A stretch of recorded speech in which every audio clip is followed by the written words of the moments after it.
Well, hello, everyone. Welcome to Wine, Women, and Words.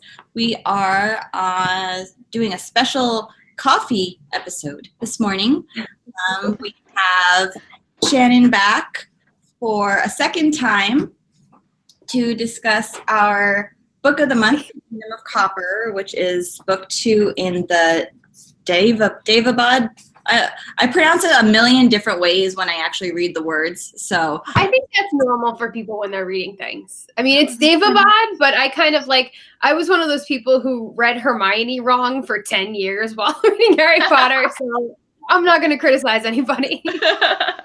Yay, I'm not the only one. No. I think I probably had a few versions of her name also, and then you hear it and you're like, oh, that's how you say it? Yeah. I think we had one of our episodes earlier this month where, like, when she comes on the show, we're just going to give her a list of names and have her read them for us.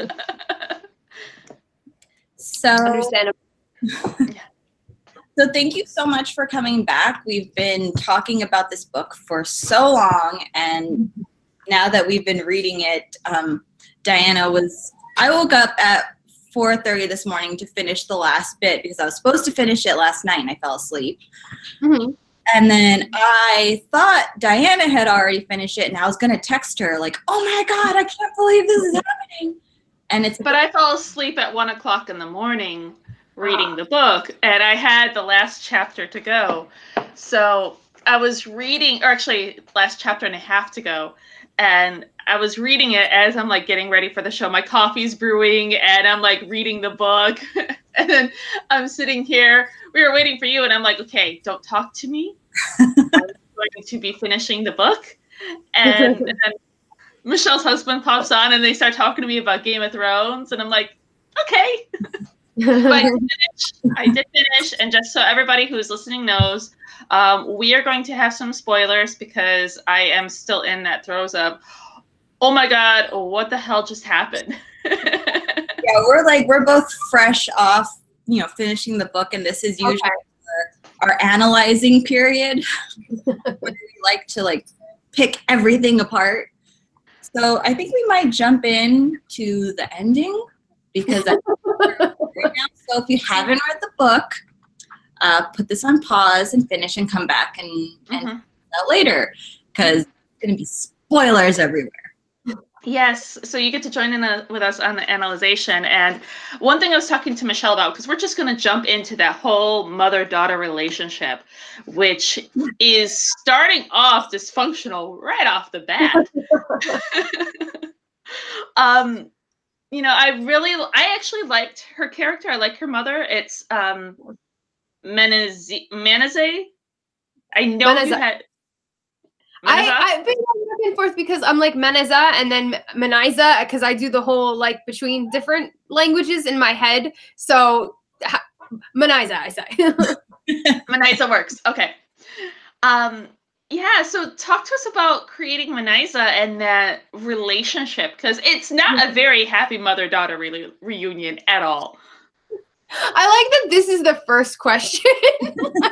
Just right into the end. It's interesting. I wanted to do more with this book with mothers. I think it's a little bit of a fantasy trope of the fridged mother, it's mothers are never in these things. So I wanted to have mothers present. We have Ali's mother, Hatset. We have Nahri's mother, Menaiza. And when I was writing Menaiza, I really wanted to do what I did with Ghassan, what I did with really all the characters, which was create a villain. I feel so weird spoiling all of this, but a villain, but you kind of understand where they came from. I had the idea in my head that were Nahri stuck in Daevabad under the Khatani's thumb for another 2 centuries, watching her people be oppressed, her brother horribly, another spoil, her brother horribly tortured, that he might do something like what Menaiza does in this book, which is essentially lead a genocide in order to free herself and free her people. So I wanted to take a character who you could see both, even the mother-daughter relationship, but also sort of the past and the future, and how somebody could have been driven to something like that. And I also wanted, she's an ambitious woman. I think she's working with a lot of different pulls on her attention now. She would never have survived the life that she has survived, being tortured by the Cockneys, being oppressed by Ghassan, pressured to marry him, having had to give up children that she loved, having had to give up the man that she loved, and essentially having the powers of almost a goddess in this society and having to bend down to men who are obviously below her. So I wanted to take a character who might have risen under that, and how would she react? So I think, Nahri and Jamshid are her children. She is half the reason she's leading this fight so brutally is to save them, but at the same time, she has her own ambitions. And I think even when she meets Nahri, we see that on display, because it's, there's the reunion aspect. You can see she truly is happy to see her daughter, is immediately like, who look like him. I won't say who him is, but actually she's worried that the other soldiers are scaring her. But at the same time, she is sure as hell not letting Nahri take that ring or giving it to Ali. He lies to her. And I wanted to create an idea that Nahri, who is the woman who reads her mark, she reads Ghassan, she reads Ali, she reads Dara. Nobody gets anything past Nahri until her mother does, with brutal effectiveness. Lies to her. The reader knows she's lying about what she says about the seal and the ring and Nahri being a Shafi. But Nahri doesn't know it. She just can't get a read on this woman at all. And I wanted it to be just a twist in the heart that not only at this point has Dara come back to betray her, her mother has as well, really just being like, doing all the worst things, tricking her, making her feel terrible about her human blood, and then once again using someone she cares about to try to control her. Yeah, we leave Nahri in a very vulnerable place at the end of that book. I mean, yeah, after that reunion with Dara, that is not a pleasant reunion as well. So she's in this place, and then she's left with Ali as being the only person that she can actually trust now, which is this total turnabout, because they absolutely hated each other earlier on, and rightfully so. Even though I know Michelle is totally Team Ali and I'm totally Team Dara. But at the end of the book, I was like, you know what? Team Ali, not looking so bad. Thank you. I think I had done a podcast a couple weeks ago, and they were like, thank you for burning my ship to the ground, salting that ground, and then nothing would ever live there again. I'm very sorry. No, you're not. Listen, I wrote what I wrote in the end of City of Brass. You were all prepared. Yep, and you know what? We keep coming back for more, so we can't complain. But at the same time, the salt's not, poured on the earth for me, because I like villains. So that's why I'm not fully Team Ali just yet. I mean, it looks nice, but, the grass isn't always greener on the other side. It's, you've set up the third book. We obviously have no idea what's going to happen, but there's going to be, in my eyes, in my theory, like a 3-4 war now, because Dara has to decide at the end, he realized that he followed Manaiza for the right reasons, but the wrong way. You realize that the final assault was done terribly wrong, and he should have trusted his gut instead of just following orders. So he's conflicted, and then Manaiza is now having to go up against her daughter, which is something she didn't want to do, but she has to, because she's crazy like that. And Nahri has to, she finally found her family, something she dreamt of doing her whole life. And it's just it's going like every single wrong way that it could go, it's going right now. So yes. You're like, yes, that is accurate. I love it. I talked to a few people on Instagram about the book after they finished Kingdom of Copper, and they're like, seriously, I don't know what she's going to do with the third book. They're like, I felt the same way after the first book, but now the second book, I don't know what's going to happen next. I can't even guess. Well, I don't want to spoil things, but you know, the direction of the war is it, because I think, you know, spoilers being what they are, Daevabad is left in a very precarious position. Yes. And I think as much as, you know, Manyza and Dara have their own concerns about their loyalties to each other and what they've done, Dara's first priority has always been the safety of his people. And there's just, you know, before Nahri, before Manyza, and now I think, you know, his people are going to be many ways painted with the brush that for what he and Manyza did. You came in and you slaughtered thousands of people. You know, if we ever get to the Devas, we're going to do the same to you. You know, another spoiler from the book, there's no magic. How do you, except Dara has his, what do you do to keep your people safe in this city that should just be about ready to explode? Well, on the other part of the book, and I won't spoil things entirely. This comes up in Kingdom of Copper. Nahri is back in Egypt. Yes. As everything has gone wrong, she has escaped with the one friend she has left and is now back home. And I love that, because she wanted to go. Yeah, that was her home. She was missing Egypt, and I mean, and let's talk about Nahri's character, what you've done with her. Because the one thing I noticed throughout most of the book is that even though she's put into this position where she has to be obedient, she's being manipulated by Gashan, she's, you know, she steps out of line, other people get hurt. And that's really her weakness, is not seeing other people get hurt, which, I mean, not a bad weakness. But how did you, for her character arc, while she's going through this very thing that keeps her from being her, how did you keep her true to her, you know, the Nahri, the fierce Nahri, the Nahri that we've come to love?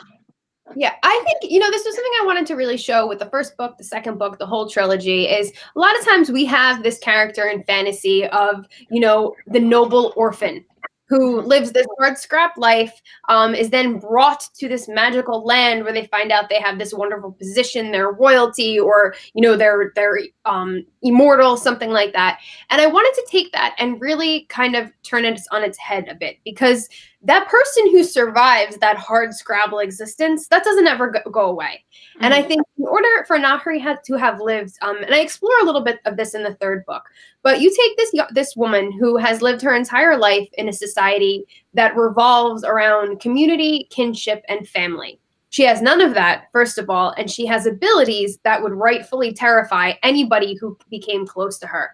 I think the impact that would have on your upbringing, on your own mental stability, would be profound, scarring, and would be something you never lost. I think even when she's in Daevabad and she has, you know, she doesn't have to worry about where her next meal is coming from. As much as she has political pressures, you know, she has a roof over her head. She has clothes, she has food, safety in some ways. I didn't want her to lose that. You know, she has lived her entire life by just being pragmatic and sometimes ruthless towards her own desires, towards other people's desires. So I think somebody like that put into sort of this Game of Thrones-esque political situation, I think would do actually better. She certainly does better than Ollie. You know, she bends when she needs to bend, stays sturdy when she needs to stay sturdy. And for as much as, you know, she's the character who she was the thief, she was the criminal, the con artist, and all these things. In essence, she's still in many ways a better person than most of them. She doesn't have the same amount of blood on her hands that, say, even Ollie has. You know, Nahri is not a killer. She has killed one Ifrit, but that's it. You know, she is a healer. She sees that part of her, you know, she's a doctor. She wants to take care of people. So I don't think that leaves her. And I think that kind of makes her want to fix a lot of different things. And she can kind of try to find ways to do that instead of always just worrying about being on the moral high ground. She's more like, how do we keep people on the high ground and not die? And I think kind of is what sets her apart. And she's willing to do a lot of things to keep that. And there's also, you know, Nara. That's the couple name for Nahri and Dara. That's a couple name. I didn't know the couple name. Nari and Dara aren't the only characters who have to go through a transformation. I think even the fringe characters like Zainab, Ali's sister, and Muntadir and Jamshid, they all go through a transformation to from what they were in book 1 to what they are now. I mean, that's a huge transformation. Then they've had to accept the world for what it is now. They can't just stay in their bubble and pretend that it's okay. Yeah. And I like Ali's sister. I like Zainab a lot more now at the end. I was like, oh, okay. I like you now. You're okay. And I wanted her to have her own transformation. I think when we meet her in the first book, it's hard because we meet her through almost unreliable narrators. Ali is extremely self-righteous and obnoxious in the beginning of the first book. And he sees his sister and he just sees her, oh, this pampered princess. She's not doing anything with her life. And he judges her for it. Nahri meets her. And in some ways, don't get me wrong, Zainab undercuts Nahri pretty early in the story. But it's because they're political enemies. And unfortunately, that Zainab is going to do what she needs to do for her family before worrying about any other woman who comes into the palace. And by the second book, we find out Zainab is the only person, the only Gaziri in Daevabad who has continued to fight for Ali. That she stood up to their father's sort of quiet decree that no one's supposed to help him. And she finds out where he is, and she's been sending him care packages and money and all the sorts of things that kind of help him survive out there. And she then takes a fairly crucial part in her mother's plans to bring him back to Daevabad. So I think I wanted to show that this woman who, the other two characters had kind of seen as just this pampered princess who doesn't have any struggles, she has grown up under her own mother's very strong political thumb in a way. Hatset isn't the son. She doesn't cruelly teach her children how to survive. She teaches them how to survive because she loves them and she gives them the political education they need, not to just be leaders, but to be actually good people. And Zainab has grown up with that. And she very much is filling her mother's mold of how to be a good royal woman. And in this world, in the history that I took it about, mothers, sisters, wives, they did what they could in sort of the private section of the home of the palace to strengthen the men in their lives, and they were crucial. And I wanted to show that. But at the same time, towards the end of the book, she's beginning to chafe a little bit out of that. Her mother is cruelly taken away from her, really for just, again, trying to be a good person and help her son and help her children. And she's, is now being watched by her own father's guards. And we find out Ali has a warrior friend, Akisa, who's a woman, and she's able to get into the harem and check on her. It's all the men in this book don't seem to really properly estimate the women, and they're just like, oh, it's another lady, let her in. No, this is like a fabled warrior, so she goes in. She's teaching, she is also Gaziri like Zainab, but she's grown up in their homeland and she's rough and tumble, and she sees this, this princess who she does not think has been raised as a proper Gezeri woman, a proper Gezeri woman at her age should know how to fight, should know how to do for herself. And if nobody's going to educate her, she's going to educate her. Finds out in the end of the book she has. I mean, Nahri and Muntazir go there expecting, to kind of need to save Zainab, and meanwhile Zainab and Akisa are just like, you take the sword, you take the bow, and we will go save the rest of the Gezeri in the city. They kind of take this almost Paul Revere route of having to go and warn the rest of the Gezeri across the city so that they can be saved from the poison that Manaisa has unleashed. And I love that you talk about the women, because I think the women are the shining characters in the book and in this book. And it's not the, as I was telling Michelle, some of the other series that we've read and obsessed about, by the second book, I get really annoyed by the alpha male syndrome that starts to come through in the characters. And then you have this, am I going to be a feminist heroine or am I not going to be a feminist heroine? And you see in this book, especially, that you are going to have these feminist heroines, that you have these different types of women who are still able to do stuff. And, I love the the Hatset and Zainab. I love their relationship, and I loved Hatset, especially the scene, because when you're talking about Zainab and what she was learning from her mother, when they were talking at the breakfast, talking about the hospital and building the hospital, and she outmaneuvers her mother. And instead of her mother getting angry, her mother just gives her that nod of, well played. Just, they were playing a chess match, and her daughter finally beat her in the chess match. And she was like, okay, I feel okay about this. This is good. And that said so much about Hatset's character, just in that one scene. And that's something I really wanted to show. Unfortunately, I had more of that in earlier drafts, and I kind of had to cut it for plot reasons. But I also did want to play at the idea that, you know, they're very loyal to each other, but Hatset is not only positioning to, oh, this would be better for Daevabad. She kind of thinks her son would be better for Daevabad. He would probably make a better king, whereas Zainab is more concerned with keeping her brothers at peace rather than elevating one over the other, so that they have their own political maneuverings kind of against each other. You know, they had joined the same team to bring Ali back, but Zainab's not bringing Ali back at the expense of Muntazir. And, you know, I think I wanted to show some toying with that. So I'm glad you picked up on it. Yes, I love that. And I think, you know, Hatset's not wrong. I think Ali would be a better king than Muntazir. I think and it's one of those situations, is just because you're the eldest doesn't mean you're the right man for the job. Yeah. And I think, you know, I wanted to show a slow evolution of that, because I think in City of Brass, yes, you would absolutely be like, this kid should not be anywhere near a leadership position.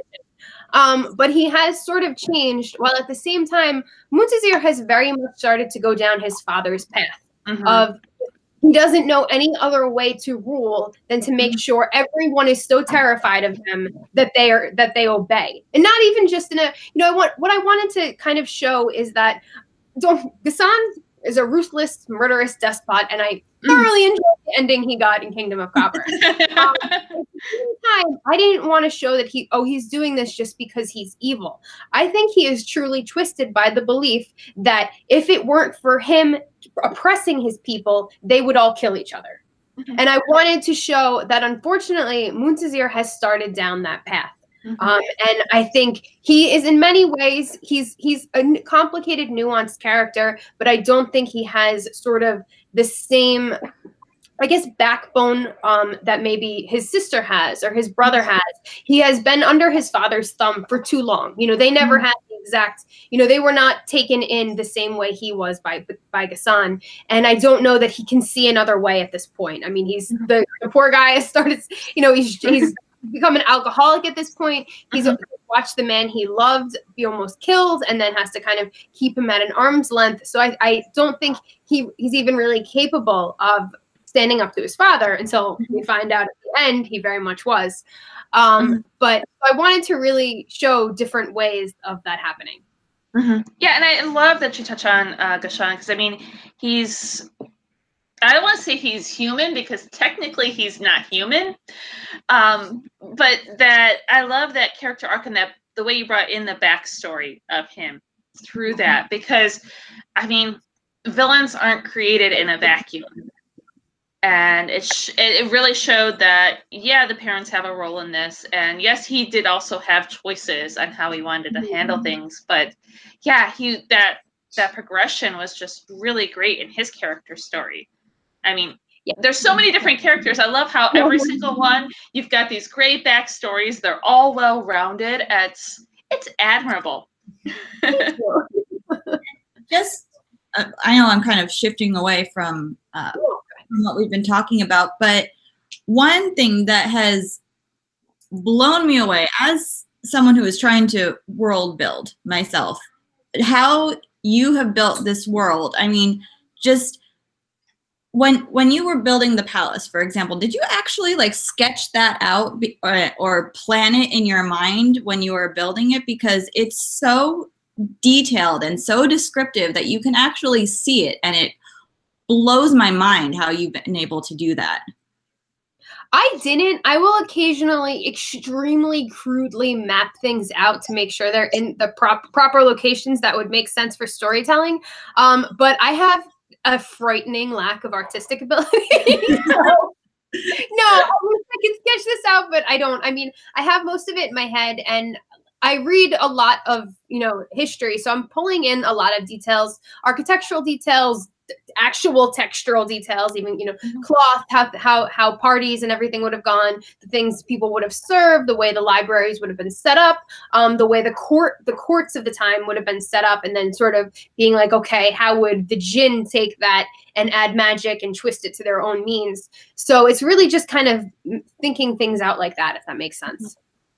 It's amazing. I mean, we've talked about that before, leading, in past episodes this month, to how crucial the world is. And if it doesn't make sense, when you're reading it and it kind of feels like it's just thrown together, it wouldn't support the story the way that it does. Yeah. And I wanted it to be that I think that's kind of a crucial part of world building, is that, everything, plot is for everything. Everything that you write should be leading towards this story and this particular plot, or the particular reasons why things are. So when I was creating the world, a lot of times it was just, writing about the jinn as these consummate survivors. So when they're thrown in the human world without most of their magic, 3,000 years ago, how do they survive? And every element of the cultures that you see in them now should have been things they picked up and that shaped them. We find out Hatset's people, the Ayanle, they make a lot of their palaces and their homes in the ruins of these coral castles. And I took that again from actual places that exist sort of on the Swahili coast. So it would be, okay, if you add magic to that, because that's in a lot of the jinn folklore, is that they haunt ruins and everything. But I wanted them to be a little bit more spectacular than just haunting ruins.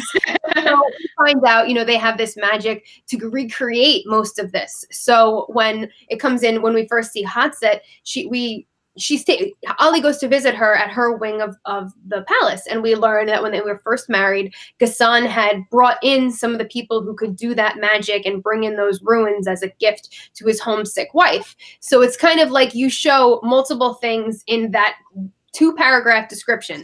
You have backstory for Hatset and Ghassan's own relationship, that at one point it was extremely warmer, that he was capable of doing something like this. You get the world building details of the kind of homes and places that the Ayanle lived in, and you get just even the idea about Hatset's character, that she had to leave her homeland. She may have been homesick. So it's kind of just making sure everything you have just supports the story and works with it and has roots, I guess.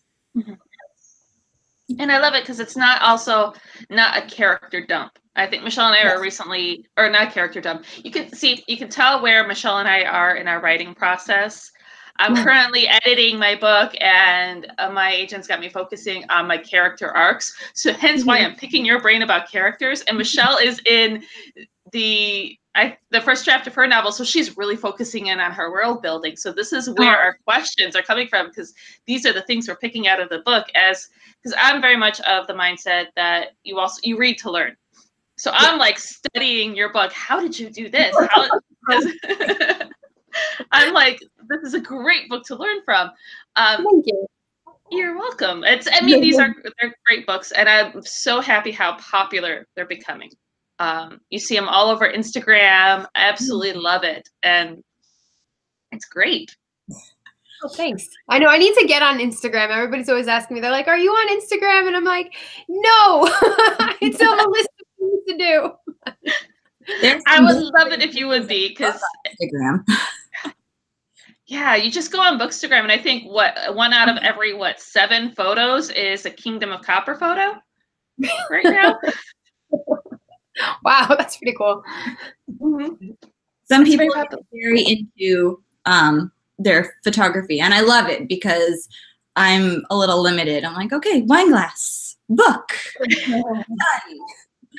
But some people, like, their photos are beautiful, and it doesn't hurt that you have like a gorgeous cover like this to. Yeah, I love the cover. I really love the cover. Do you, because both covers were really beautiful, did you have any say on the covers, or is it just basically the publisher going, okay, this is what we're going to do? No, they brought me in on a lot. I mean, I didn't come up with like exact ideas because I'm not that artistically talented, and especially these ones are very they kind of have like this abstract sense. But you know, I would look at different options and then I chose one. And like for the first one, I said, okay, we're going to do this. And then I gave them, I was like, okay, this is how a woman in an abaya and hijab should look, especially at this time period. You know, her clothes would be dark. You know, like her headscarf should look like it's lighter, it's reflecting. This is what it would look like. You know, I gave them pictures of like, it's fabric, so it has ripples in the back. You know, it was important for me. We were going to show, you know, a woman in the front like that, we were going to get it right. You know, in the architecture they used, you know, I'd be like, okay, we should use this. And then it was cool for book 2. You know, we were kind of going for a similar look, but I wanted to bring in the element of water. It was supposed to, second book cover is very much supposed to be a nod to Ali and to Amgazira. So you have the water. We know poor Ali has some affinity with water. Yes. And then even the buildings in the background are a nod to sort of Southern Arabian architecture, where his family had hailed from. I can totally see that, and it's very much. It looks very metallic, too, because you know, goes with the name. That's why I took from it. Yeah. So yeah, I absolutely love that. And I was going to have another question for you, so I just forgot. So I'll throw it to Michelle to see if you've got another question. Well, that's what happens when we don't write down our questions. Well, this is very much. This is what our typical post-read analysis looks like. But I would just like to point out that I was kind of right about my water zombie theory with Ollie. Not totally a water zombie, but he took away the powers or walked away with some of the powers from the Merid, and now, so he's now just learning kind of what it is, first of all, and how to use it. But so I love kind of that now we've added that magical element to him, so now he's almost on a better, on more even ground with Dara, should the two of them ever have to face off.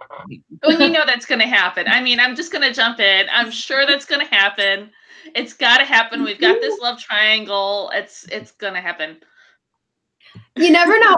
I happen to think, Dara has more to face off. Dara and Nahri have more to face off than I think Dara and Ali.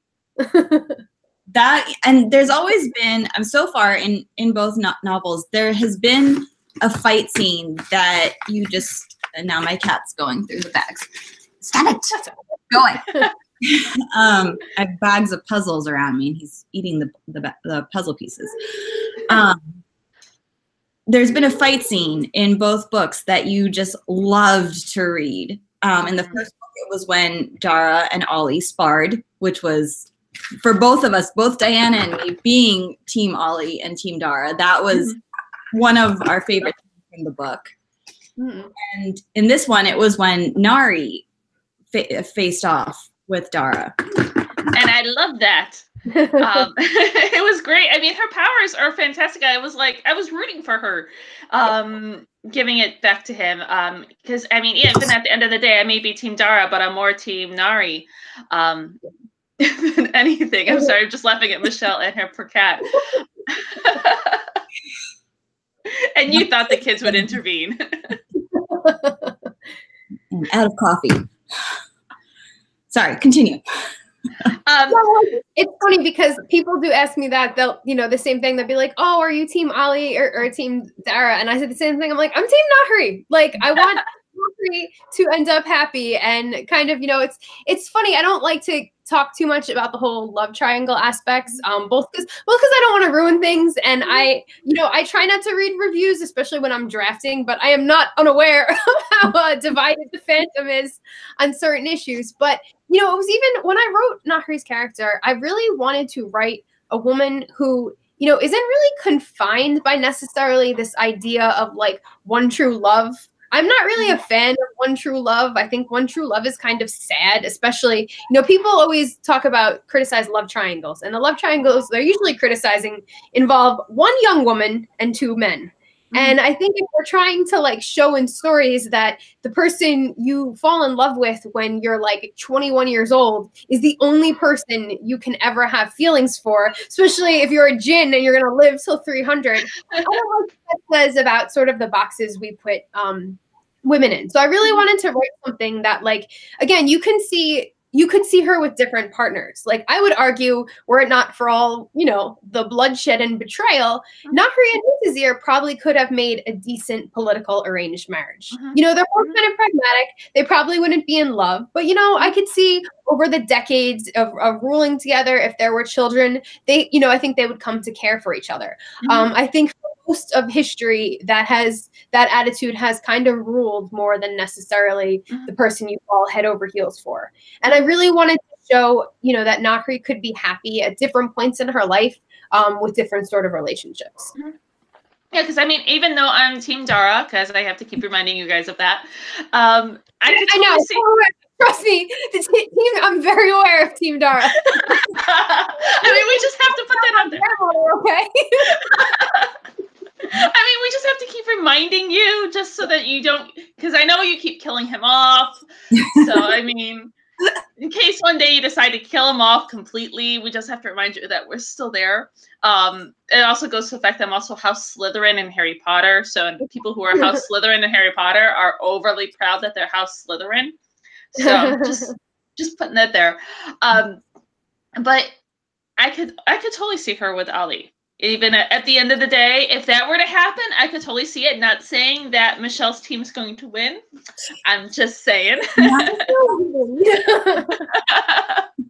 it's funny because, you know, it's interesting is that I love writing Dara. I had to convinced to write his perspective in the second book. I originally wasn't going to. I liked the idea that this incredibly powerful, pivotal character only got his story told through the eyes of others. I felt like it kind of made sense because he's been used by everybody in this book. When I started writing him, I really liked writing him because he's this quintessential tragic story. I mean, his is as much as he does terrible things in both books, his story is truly tragic. I think, you know, I go into his background a bit in both, but, you know, how he says it in the first book is that, you know, when he was around Ollie's age, you know, 18 years old, he is taken by the people that he worships, you know, as God, as almost living gods, and is told, in order to save our society, in order to save your people, your sister, everyone you love, you have to go do this ghastly thing. But don't worry, it's not that ghastly. The people you're killing, they're not really people. We swear it to you. They're, you know, they're deceptions. They're almost like, you know, these manipulative figments of your imagination. And he goes and he does it. And I think somebody who did something like that would have to cling to that belief with everything he had. Because otherwise you're a monster. I mean, that's the type of guilt I don't think a normal person, a person who has a, you know, an otherwise good heart like Dara, especially being told this as a young man, I don't think you could maintain your sanity and accept taken a part in that. So, you know, we see he's, you know, then he fights a war. He's the last of his family, the last of his kind. He does everything to save his people. Then he's enslaved by the Ifrits. You know, he's brought back centuries later, falls for this young woman who in many ways is emblematic of so many of the struggles he's dealing with, is trying to come to terms with the fact that, you know, if these Shafit that he killed were real and people, you know, again, he's this monster, dies again. I mean, I think, you know, his story is quintessentially extremely tragic. And part of it's his own doing, but part of it is just, you know, he couldn't get a break. Like I really so with him and with a lot of the characters that I think if politics weren't dividing them, they'd probably get along. I mean, I if Ali and Dara were on the same side, they'd probably be friends. You know, so I really wanted to have that idea that, you know, it's not that he's this evil person, it's that he's been put in this position, and yes, he's made some terrible choices. At the same time, it was just sort of this tragic life that he couldn't really escape. I love that, again, the character of Dara and the character building with him, because I love that about him. That's, I think his complications are really what makes him. And, you know, the position that he finds himself in, and seeing history repeat itself. And then I love the the way you put the weight of the history on him, and he sees it happening. And I had a question about it earlier, and I completely forgot. So, Michelle, do you have another question? I think, another when you were saying that, he's chosen at, a young age, and he's giving these orders to save thousands. I mean, it's the same thing all over again. They, Manaiza brought him back and said, well, you did all this. You could have been free. You were dead, but I need you now. I need you to come back. And now, we need to kill all of these people to get our land back. Mm-hmm. And even, I forget who says it. I think it was to Ali. Mm-hmm. Could have been someone says, they point out, all of the Jaziri children that have been killed in this attack, and they counter with, well, how it's not as many as would have been killed back then, Yeah. So it's, flawed logic, but he's like doomed to repeat this cycle that he's stuck in, and he doesn't know how to get out because it's almost all that he knows. Yeah, and even that was the conversation he has with Muntazir. And I think, I even wanted to show when that happens, again, that if his first instinct is to be like, your people killed more children, and rightfully Muntazir is just like, are you out of your fucking mind?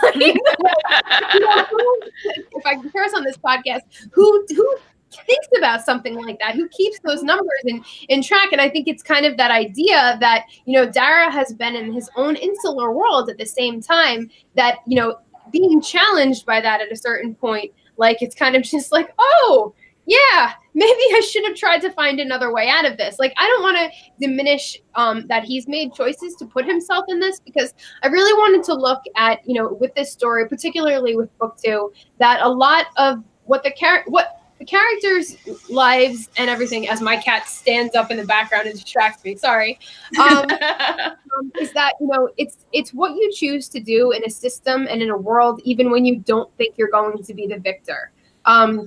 Both Ali and Nahri stand up to Ghassan at times where it's kind of like there is no way to get past this.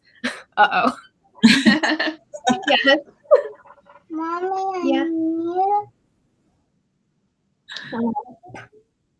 I need help with the TV. Can you just go sit with it for another minute? No. Can you go find my phone and play on it? No. Can I pause this for a second? Yeah, not a problem. Get out. Come here. Oh. Been there. Yes. So, I guess during this pause, I can share this with you guys, because readers all over the place will laugh at this moment. So I told Diana before the show started that Rich and I have been binging Game of Thrones since we never watched it before. So we tried to blow through all 5-6 seasons in the free trial. No, it didn't work. But, Rich is experiencing his first anger outburst towards a writer that's killing off characters. My husband, he's not a big reader, but he's watching Game of Thrones, who, everyone.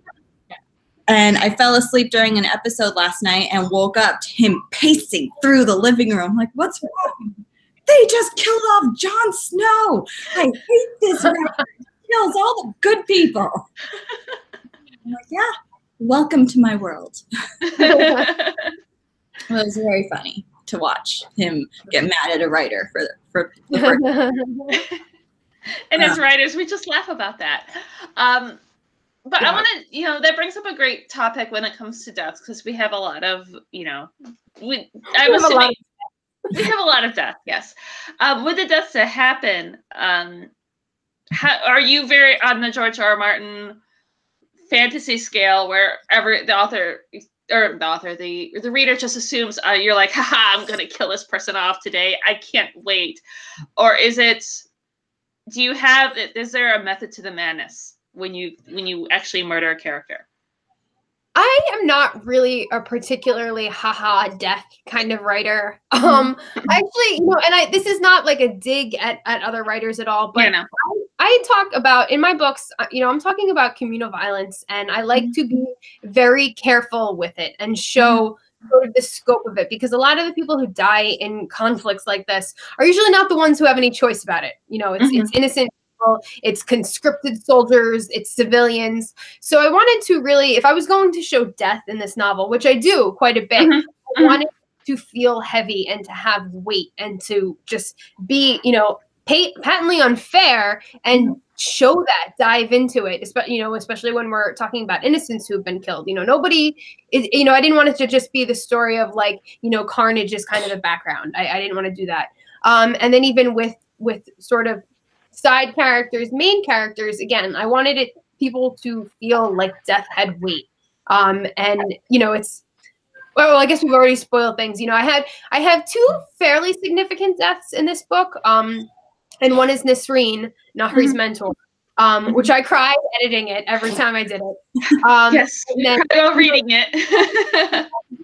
That's a different thing, and I wanted that. That's horrible, and that's again, it's not something. It happens, and then we don't talk about it again. Nahri is grieving and deeply traumatized by this. Everyone is, so it's something that goes on, and then we have Ghassan, and I knew the character I had built up of Ghassan, and the way I framed his death, I wanted to do it very deliberate. He's in many ways, I didn't want people to see him as just, the charming tyrant king who he's always, has the clever thing to say to twist things around.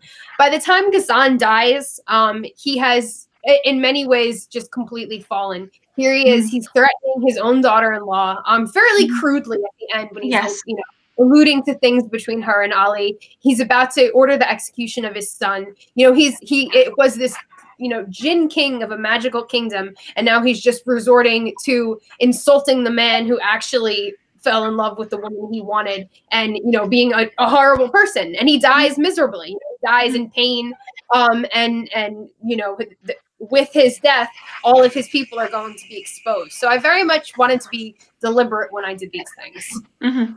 Absolutely. And I think with Ghassan's character, by that point, you see him really, scared. I think when he's lashing out like that, he's cornered and he doesn't know what to do. So it feels like he's just scared, and he's just going to lash out at anybody that's around him. And it doesn't matter, family, blood ties. It doesn't matter anymore. It's all about survival at this point. Yes.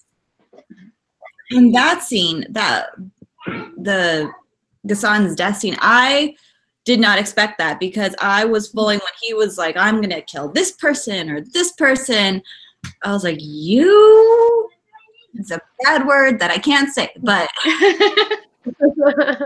because he's proven in book one and this book that he will do it. They're not idle threats. He's not going to back down once he says it. So, but I really liked that plot twist, because I was like, how is he going to do this? How is he going to kill his own son? And obviously Ali can't die. That's, not okay. If he has to but I thought that was a really good plot twist that I wasn't expecting. But then, you have other characters, you see bad characters either, advance in their badness, but then you have like Muntadir, who kind of is a jerk in most of the book. He starts out nice on their wedding night, like, don't worry, nothing's going to happen. I'm not going to touch you. And I thought, oh, okay, well, at least he's decent. And then he just kind of spirals. But at the end, you see him really step up for his brother and his family. That's because he's sober. Couldn't help it. But I love the transformation that he went through, especially at the end when it really mattered. Yeah, and I wanted to show that I actually think, I wanted it to kind of be slightly tragic, because I had the feeling that, if Manaiza and Dara had not invaded, there was a solid chance things were about to turn much better. You know, Ali has a fairly solid plan for taking out his father. If he can convince his, you know, he has the citadel, he has the bulk of the military, he has the rest of the city. If his brother and sister can you know, convince Ghassan to step down, things might have changed very differently. You know, I think you could have seen a very different Daevabad, and of course does not work out because they're not plans to save Daevabad. Because Dara has to come storming in, and Meniza, she feels she's a bull in the china shop. That's really the best way to do it. She just bulldozes in and just does her thing, which I can totally relate to. That's a scary statement. Although Diana has never tried to overthrow any large group of people. Yes. But no, I mean, I'm the clumsy person who just walks in, who gives her opinion, whether they like it or not. Michelle has known me for how many years now? But also just kind of going back to the writing and the technique, I really admired the fight scenes. Like, I feel like when you start reading a fight scene, you just start reading faster. Like it picks up in your brain and you start flying through the sentences a lot faster. When you're writing the fight scenes, do you have them kind of like mapped out, like what's going to happen? Or is it just, oh, well, these guys are going to fight, we're going to see what happens? Fight scenes I pretty much map out. That's something I try to get into, I guess, technical detail a bit and sort of really think, you know, I'll usually draft them fast because I'll know, okay, I need to go back and think, you know, every strike, every move, how does that work? And then just really trying to visualize it out, making sure, you know, or trying to think as much as quickly, seeing it in your head and how it would look to do that. And then from the character's perspective, how it would feel to do that.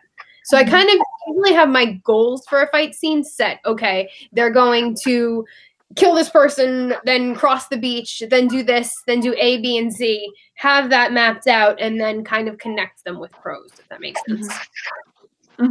Absolutely. Now, we are getting close to our hour, and I'm not even going to ask about book 3 because I kind of don't want to know, and I'm sure that at this point, anything you say about book 3, the whole book is just going to be one big spoiler. But do we know when it's going to come out? Probably spring, summer next year. I hope. Okay. Fingers. I'm working on it very, very hard. So every time I see it, I get another email. I'm like, okay, more higher word count today. Well, I know people will be very happy about that, and I think it's time that we let you go back to writing. see what your daughter's watching on TV. But writing will eventually happen. I'm surprised that it's been, I mean, I don't know if you guys can hear in the background, but mine have been pretty good. I'm really surprised. I was expecting many interruptions. I only had the one. She wasn't happy to leave, but I only had the one. No, that's what happens when usually when we do this the podcast at night and they're already asleep, and occasionally they'll have we'll have a late night riser who will come down and show up, but I think during the day it's like all bets are off and whatever happens. But thank you so much for coming back. You have to come back for book 3. Yeah. Yes. So we'll reach out closer when you have a release date, so we can. Yeah, a release date, yes. Yes, because I think if we're going to have this kind of discussion after book 1 and book 2, I can only imagine what it's going to be like at book 3. I'm very curious. Judging on some of the things he said, it's interesting. I don't think people have really picked up on the direction that I'm going, so I'm curious. No. It's hard to see what direction you're going to go in, because usually when we're in a series, I'm like, okay, this is going to happen, and then this and this are going to happen, and I mean, even within a book, I'm like, okay, I'm saying this and this are going to happen, and half the time I'm on the right track, and I think I only had the one theory that I had two theories. One that Kaza was Nari's father, and two was that, you know, Jamshed was her brother, which I was right on one of them. But now I'm like, with book 3, I'm like, it's fair game. I have no idea. Well, I hope you'll enjoy it. I'm sure I will. Odds are I will. I mean, I was going to say, I don't think that's an issue. We'll just have to do the analysis, you know, more than 10 minutes before the show starts. But it was fun having you in on our analysis after the book. We've never had another right afterwards be in on our analysis, which is great. Because otherwise you just get the like, how did you start writing questions? And sometimes I'm like, I don't want to talk about that. I want to talk about, you know, the book and the characters, and it's fun. So. Well, good. I'm glad that you had fun. Well, thank you so much, and enjoy the rest of your weekend. Yes. And everyone else, we will be back next week. Our book of Are we next week? Or are we next week? I thought we were taking a break next week. Oh, well, we'll figure that out. Yeah, but our book of the month for March is Learning to See by Elise Hooper, which I think is very apropos because it's Women's History Month. So, oh, there you go. And it's all about Dorothea Lange. So we're very excited to read that. And if you guys, I'm hoping that those who are listening have already read Kingdom of Copper. Otherwise, I would have put in another plug for it. But well, we did warn at the beginning that spoilers galore. So and I put spoilers in all of the notes, so you have no excuse if you are angry. But keep an eye out for the third book. Do we have a title for the third book yet? Out of curiosity. The Empire of Gold. Ooh, I love it. So keep an eye out for the Empire of Gold coming sometime next year. Yes. Thank you so much for joining us again. It was so lovely. Thank you. Thank you. Enjoy the rest of your Saturday. Thanks. All right, bye. Bye.